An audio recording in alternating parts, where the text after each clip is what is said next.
So with Logic, we can do just automatically quantize a group of audio tracks, just the same as manual. The benefits of using Logic's Quantize is that it does it all for you, does all the hard work for you, and it can cut an hour off your editing time maybe. The drawbacks are is that it doesn't do it from such a creative point of view. Those decisions are taken away from you. And sometimes if the part that you're quantizing, if it's too far out of time, the auto quantize is going to push it even further out of time. You've probably had that before where if you play it well enough, the quantize will fix it. If you play it poorly, that quantize is actually going to accentuate the bad timing. It's going to jump to the wrong grid line.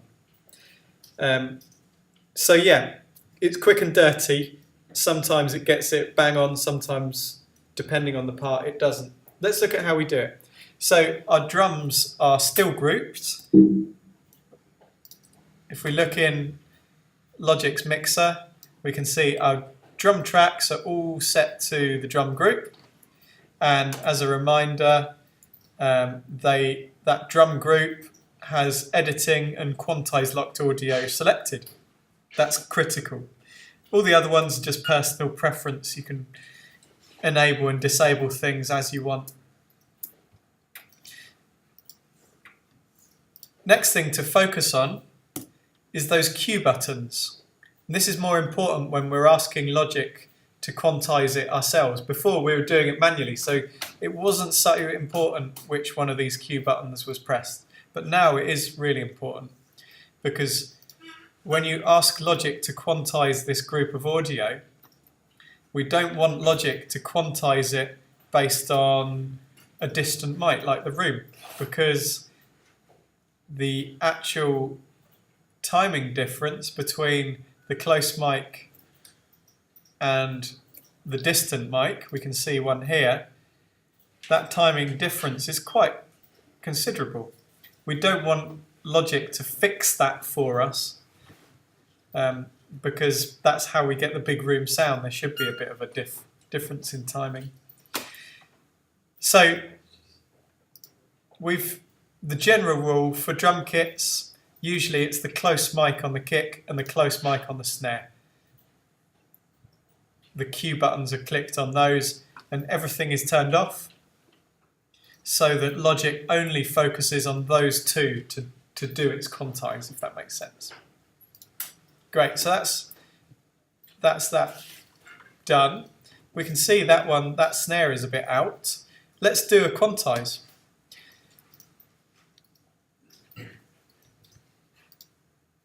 Let's enable flexing, because quantize will only work if we've got flexing enabled for our tracks. They're all still set to slicing, so let's just turn flex on.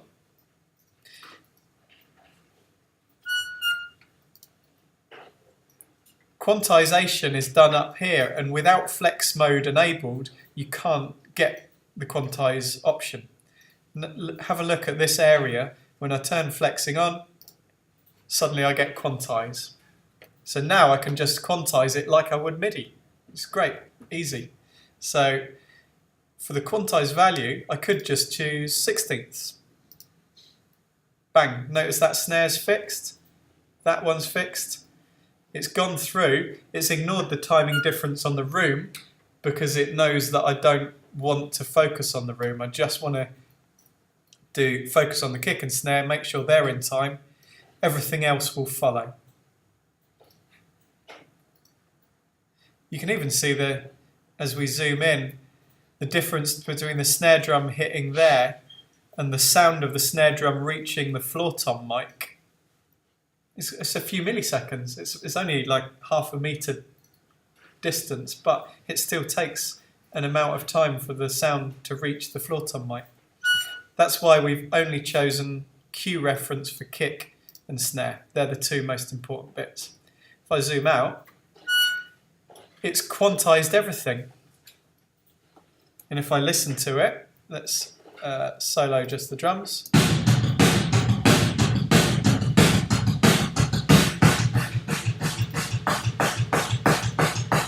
turn on clip.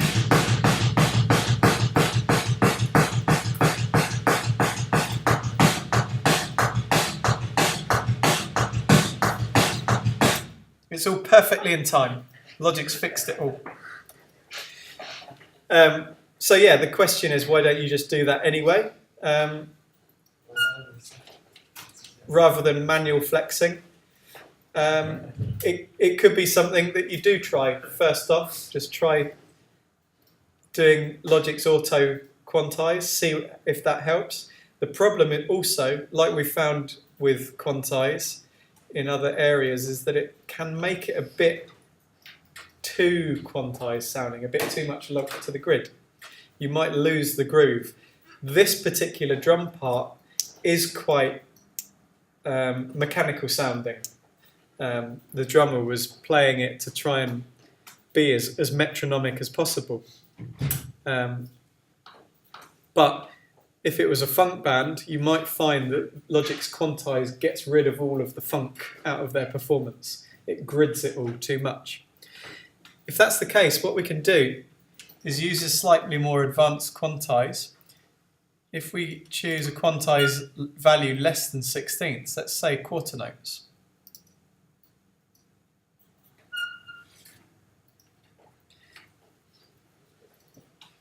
What it does then is it starts doing something clever down here. It brings in this Q range factor.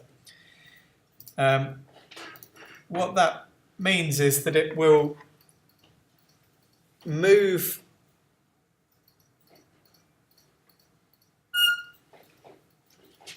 items that are more than a 16th out of time, but leave them if they're less than a 16th out of time. Essentially what it's going to do is look at the drums and sort of make that decision like we were doing. It's not AI or anything, but essentially what you're saying is to keep the humanness, only quantize the worst offenders. So if it's too far out, it will quantize it.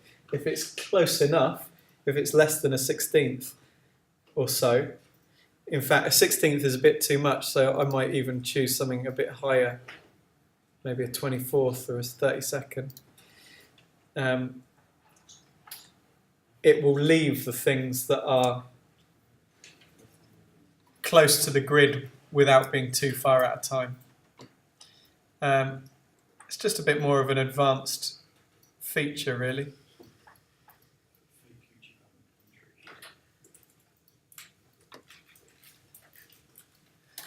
You can try it out, see if you can hear the difference. Try out those different quantize. Of course, if we don't use that Q range, if we leave it to 0,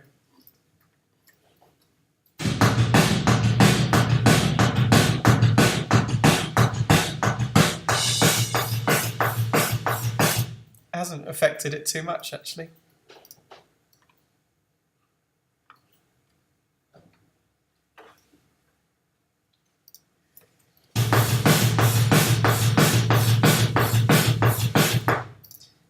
Try it out for yourself, see if you can hear any differences. Try out the different ones. What happens if you put it on 8th note triplets?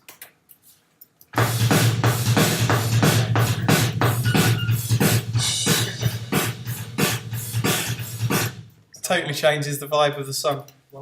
Yeah. Maybe 16th swings.